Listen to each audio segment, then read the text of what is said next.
This engine might save Nissan. You can currently get one of these engines on eBay, but if you're not familiar with one of these engines, these are a larger displacement version of the new Nissan Z Nismo's engine, and it also produces about 30 more wheel horsepower from factory.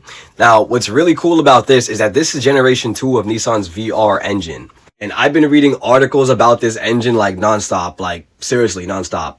So from what I know, Gen 2 VR engines are going to be put into Infiniti QX80s. Also, the new Nissan Armadas and Patrols.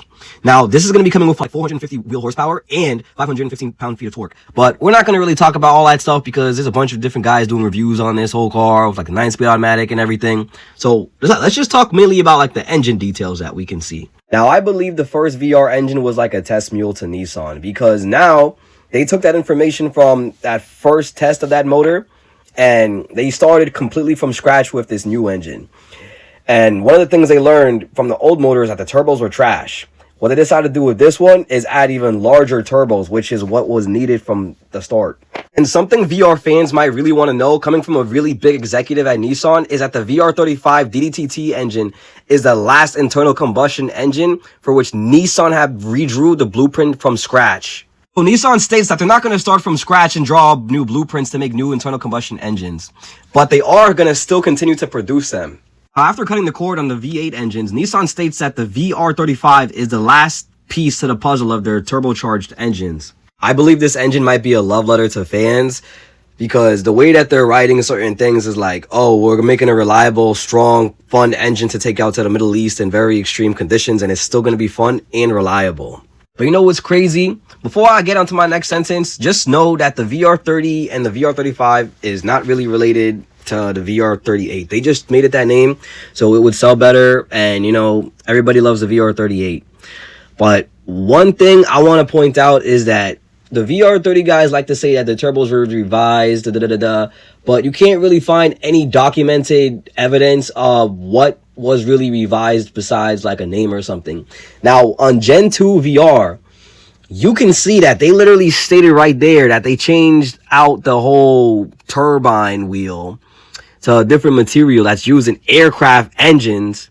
So you know that's some heavy duty thing that they put it in that car. I wanted to point out that last paragraph where they're talking about how the new Armada VR35 engine is able to like maintain performance in very cold conditions and very hot conditions. Now this is very important, and I believe this is the main reason why they made this car air to air instead of air to water. These guys aren't going to heat soak the same way that the VR30 guys be heat soaking. That's the thing. I really want to see the potential on that on the VR35. All right. Now, Nissan went back to the roots and they took a specific part from the Nissan GTR's design and they put that in the VR35.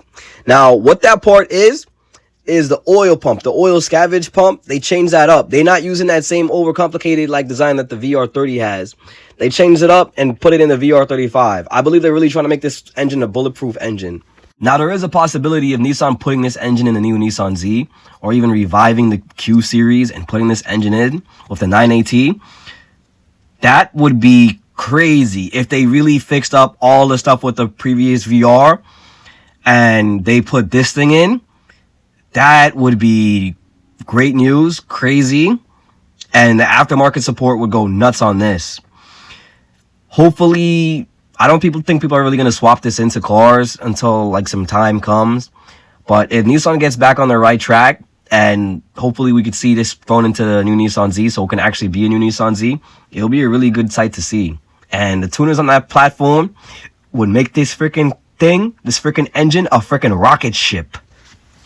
Now, my thing is, the turbos are big. The intake manifold is a different design now, as you can see.